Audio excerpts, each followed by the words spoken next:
Zee 24 तास एक पाऊल पुढे। हेलावलं शिवतीर्थन भावूक झाला सैनिक असंच काहीच चित्र यावेळच्या दसरा मेळाव्याचं होतं। या संदर्भात आपण अधिक बोलणार आहोत ज्येष्ठ राजकीय तज्ञ निळू दामले यांच्याशी। दामले साहेब, आपण गेल्या 4 दशकांचा शिवसेनेचा दसरा मेळाव्याचा इतिहास पाहताय। 4 दशकांपूर्वी प्रबोधनकारांनी असं म्हटलं होतं की माझा बाळ महाराष्ट्राला आज मी स्वाधीन करतोय। इतिहासाने एक आवर्तन पूर्ण केलं। शिवसेना प्रमुख म्हणाले की माझ्या उद्धवला सांभाळा। या 2 गोष्टींकडे तुम्ही कसं पाहता? एक तर असं बघा की महाराष्ट्रात म्हणा किंवा भारतातच म्हणा, आपल्या इथे भाषण ही गाजवण्यासाठी असतात। म्हणजे मैदान गाजवणं असं एक भाषणाचं स्वरूप असतं। नजीकच्या आठवणीमध्ये अटल बिहारी वाजपेयी होते, त्याच्या आधी समजा जॉर्ज फर्नांडिस होते किंवा आमच्या मराठवाड्यातले बापू काळदाते होते। तुम्ही जर ही सगळी जर भाषणं पाहिलीत ना, आता असं लक्षात येईल की ही सगळी भाषणं अशी भावनेला हात घालणारी अशी असत। आणि बाळासाहेब ठाकरेंचं भाषण सुद्धा एका परीने त्याच परंपरेतलं आहे। म्हणजे असं काहीतरी बोलायचं की जेणेकरून समोर बसलेला मोठा समूह हा असा हेलावून जावा। आणि त्यामुळे अगदी सुरुवातीला राजकारणात ते ज्यावेळी आले त्या काळात उपऱ्यांचा प्रश्न होता, लुंगी हटाव पुंगी बजाव अशा घोषणा होत्या।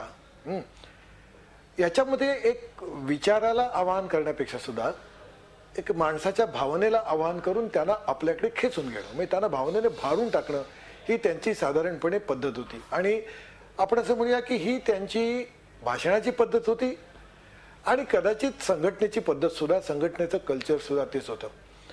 त्यामुळे हीच परंपरा पुढे चालत राहून, म्हणजे ज्याच्यामध्ये भावनेला आव्हान आहे, कधी कधी भाषा सुद्धा थोडी सैल आहे, म्हणजे त्यांच्या चाहत्यांना ती आवडते परंतु अनेकांना ती बोचते सुद्धा। सैल भाषा, कधी शिवराळपणा, कधी लोकांची टिंगल, कधी लोकांवर असे तीव्र स्वरूपाचे असे आरोप, जेणेकरून माणसाला सतत असं हलतं ठेवायचं, आकर्षित करून घ्यायचं। आता या परंपरेमध्ये त्यांचं यावेळीचं भाषण होतं।